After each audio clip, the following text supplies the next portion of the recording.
Mr. Secretary, nice to see you, sir. Nice to be with you, Greta. Mr. Secretary, what's the difference, or the difference in concept, between Space Command and a Space Force?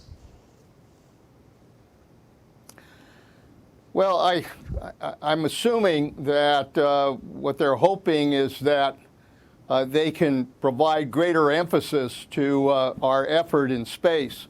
I'm not convinced that that's the answer. I mean, I sometimes worry that an additional bureaucracy any place only inhibits progress rather than advancing it. But there are now in the Air Force, there are a number of officers who are committed to working in space, and I'm sure that that effort will continue, and the United States will protect our position in space. What kind of mischief, or lack of a better word, can be imposed upon a nation by what goes on in space? I mean, how much self-defense do we have to worry about in space? I think space is that frontier that a lot of nations are beginning to explore now. India has just launched a vehicle into space. There are other countries that are developing initiatives to go into space. China obviously has a huge initiative with regards to space, as we do. And so I think space is indeed a battlefield of the future if we don't sit down as nations and develop rules for how we're going to behave in space. Right now, it's kind of wide open. Well, that's what would be my next question. It seems like everyone, not everyone, but many nations are sort of freelancing in terms of what they're doing in space, and almost putting like an arms race or a technology race in space. I can deal with technology race, but not an arms race in space. No, I think that's a real concern, particularly with artificial intelligence, what China is doing with artificial intelligence and deploying their capabilities in space. They are really developing space weapons that are capable of interfering with other satellites that are in space. The United States, frankly, has not done as well in developing the kind of defenses that we absolutely have to have if we're going to have satellites in space that are not impacted by weapons from China. How do we let China get ahead of us? Well, it's a good question. I think they put a lot more emphasis on research and efforts to develop artificial intelligence and new technologies in space. They've really focused on that effort. The United States, while we've had the private sector developing capabilities in space, very frankly, we have not invested as we should with regards to space, and particularly with regards to national security in space as well. Turning now to the INF, President Trump has pulled out as of early August from the INF treaty. But before that point, had Russia violated the agreement? Well, I don't think there's any question that Russia had developed a missile which violated the terms of the INF agreement, and we had raised objections to that. I'm not sure it's a good reason to withdraw from the INF because the end result of that will be a nuclear arms race between the United States and Russia. I wish that diplomacy had been given a little more of a chance to try to resolve those issues. Well, if the INF is violated by Russia, it becomes almost a unilateral agreement, just the U.S. complying. Plus, in terms of an arms race, you just mentioned China and outer space. China is not a signatory to the treaty in the first place, so China was off doing its own thing. Well, and that, frankly, is a concern about not only our national security, but peace in the world. I mean, the reality is that we have some very, very dangerous flashpoints in the world that we live in. And one, without question, is dealing with China, particularly with this trade war, but dealing with them in other capabilities in space. And the other is Russia, which we're now involved in what I call a new chapter of the Cold War with Russia. You know, the prospect of having the United States and Russia engage in a nuclear arms race where they're both trying to increase and improve their nuclear weapons, I think is a dangerous prospect for the world. And so the most important thing right now, it strikes me, is that diplomacy has to play a role here. We've got to make a serious effort to try to reopen dialogue not only with China, but with Russia as well. Is there any doubt that we're in an arms race right now with Russia? And is there any doubt we're in an arms race with China? I don't think there's any question that that's happening. Russia is continuing to invest in developing new missiles and new arms. And the United States is obviously investing as well with regards to those kinds of capabilities. So I don't know what else you would call that, but you know, an arms race in terms of trying to figure out who can achieve superiority. We've been through this in the past. Obviously, both countries are trying to checkmate each other as to who is the strongest. But as that continues, I think we have the same kind of danger we have in Iran, which is that somebody then can make a terrible mistake. And as a result of that mistake, we could be involved in a nuclear war. What got to the point, though, that China stopped destroying its missiles, stopped complying with the INF, and decided to sort of reverse it and violate it? I mean, what was the flashpoint, or what provoked them to do it? I think, as always, look, this is an area where we've been competing with the Russians and with the Chinese for a very long time. You know, beneath the surface, even though there are agreements, there are those that feel that those agreements are inhibiting their ability to develop the weapons they need. And I think with regards to Russia, they were working on this missile, and they wanted to develop that capability to be able to launch an intercontinental ballistic missile that could fly a lot faster at going after its target.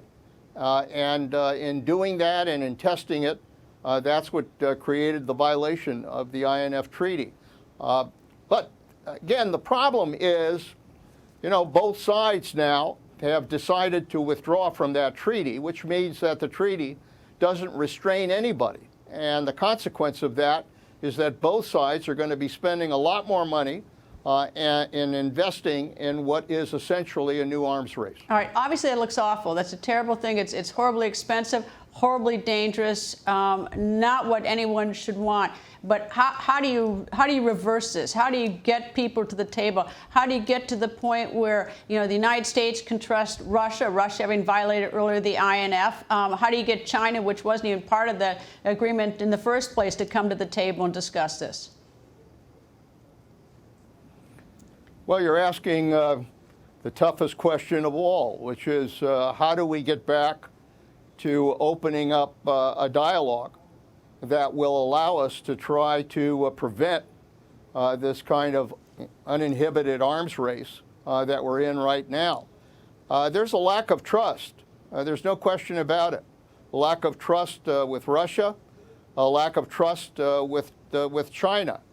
You know, China, a great example of that is just the trade war that we're in, and the fact that we cannot arrive at some kind of agreement here that we should to try to eliminate these tariffs and create a better trade relationship with China and, for that matter, the rest of the world. Look, it's tough. This is not easy. I've been there. I know what it means to sit down and try to negotiate with people you don't agree with. But what it takes is persistence, it takes determination, and it takes the fundamental will to try to continue to work at trying to arrive at an agreement and develop that kind of trust that you need in order to do that. I think Russia understands where this is all headed. I think China understands where this is all headed. I don't think anybody wants the end result, which would be a nuclear war that would destroy the world.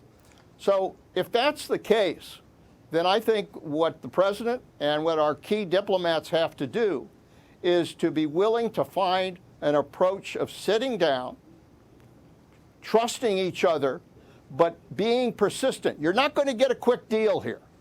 What each country is going to do is test each other. The most important thing is that when the United States sits down, that it is strong, that it represents the strongest military power on the face of the earth, and that they know that. If they know that, then they have everything to gain by trying to negotiate with the United States. We need to be strong, but at the same time, we also need to be flexible, to listen to their concerns, to listen to what bothers them, and to try to deal with their concerns as well. That's the way you negotiate. That's the way you get deals done. Meanwhile, though, Russia is selling surface-to-air missiles to our NATO ally, Turkey. And that, of course, is causing, much consternation in the United States. Is that to sort of to divide NATO, or what's the purpose of Russia doing that with Turkey? I think, look, we have to understand that Russia, has one fundamental goal, which is to destabilize the United States and to destabilize our relationship with our allies. They've been doing that for a long time. This is nothing new. And I think the problem is when they sense that there's a vacuum there, they will take advantage of it. That's what they did when they went into the Crimea. That's what they did when they went into the Ukraine. It's what they did when they went into Syria. They sensed a vacuum there in terms of the United States, and they took advantage of it. And they're doing the same thing with regards to Turkey. They sense that the relationship between Turkey and the United States is not well, it's not good at the present time, and so they're taking advantage of it by providing them with weapons, with missiles, and by trying to gradually have Turkey pull back from NATO. I think that's the ultimate goal. Now, Turkey, I think, is, Erdogan is not dumb. He understands what Russia is trying to do. He's going to take advantage of it. But Erdogan is going to march to his own drummer. And I think in the end, if the United States is smart, we'll keep our channels of communication open to Erdogan, because I think at some point he's going to need to have the United States when it comes to dealing not only with Syria, but with dealing with other problems in the Middle East. All right, the United States pulled out of the 2015 deal with Iran, the nuclear deal. And President Trump has said that he would be willing to talk to Iran again, but Iran says, no, not until you lift the sanctions. We're not going to talk at all. So there's a stalemate there. Where does this lead us? Where are we headed on this one? Well, that's another one of these flashpoints in the world that I think is producing the potential for what could be another war in the Middle East. Right now, it's very tense. The United States did pull back from the arms control agreement. I think that was a mistake. At the same time, Iran is continuing to probe. They're attacking ships. They're using drones to come after us. They're making efforts to undermine stability in Syria and elsewhere in the Middle East. So this probing back and forth creates a very tense situation. The United States, I think, here, the only way I can see this thing being resolved, and I don't think it's going to happen between President Trump and the leader of Iran, because I think they're both dug in, and neither is going to move in terms of trying to establish some negotiating path. I think the key here is the effort by President Macron, who has made the effort to try to open up some opportunity for negotiations. He does have the ability, as a result of remaining in the agreement, the nuclear agreement with Iran, along with these other countries that were part of it, Great Britain, Germany, Russia, China. I think the key is to have those countries try to pursue an opening for negotiations with Iran that includes these areas that the president expressed concerns about, but gets us back to the negotiating table. Neither side wants a war here. Neither side is going to benefit from a war. All right. So the only answer is to have some dialogue that is provided through these negotiating with our allies. All right, let me give you one more flashpoint. North Korea has been firing off missiles for the last several months. President Trump seems, at least publicly, to be sort of unnerved by it, that it's happening. Meanwhile, you've got Japan and South Korea. They've got a very frosty relationship. We always hoped China would help us with North Korea, and now we're in a trade war with them. So what about North Korea? Well, you've raised again another one of those dangerous flashpoints in a very dangerous world. I don't think that the president's effort at summitry with Kim Jong-un has worked at all. I think he tried to make an effort at it. I give him some credit for trying to make that effort, but the end result has been that that they are taking advantage of that relationship, and we're paying a price for that. North Korea continues to develop nuclear weapons. They continue to develop their missile capability. They're developing a new submarine that will have the capability of firing a missile. They're going ahead and rearming themselves in the face of this relationship, and the president, frankly, has been excusing that kind of behavior. I don't think that's been a smart move on his part. And so North Korea is going to continue to take advantage of that relationship. The problem is it's now beginning to impact on the most important relationship we had in that region, which is with South Korea and with Japan. Now we're seeing the relationship between South Korea and Japan break down as well. And so that alliance that's been critical in dealing with North Korea is now suffering the consequences of that. This is not a good situation. And again, the only opportunity here is if the United States and South Korea and Japan are willing to reopen discussions with North Korea. Summitry between the president and Kim Jong-un has not worked and very frankly will not work. Mr. Secretary, thank you very much for talking to me, and maybe next time the world will be a lot calmer when we talk to each other, because the world certainly looks rather dangerous these days. It does, but I always have great confidence that ultimately we will find the leadership in the world to find a way to resolve the crises that we're facing. But it's going to take that in order to hopefully preserve peace in the future. Mr. Secretary, thank you very much. I hope to talk to you again soon.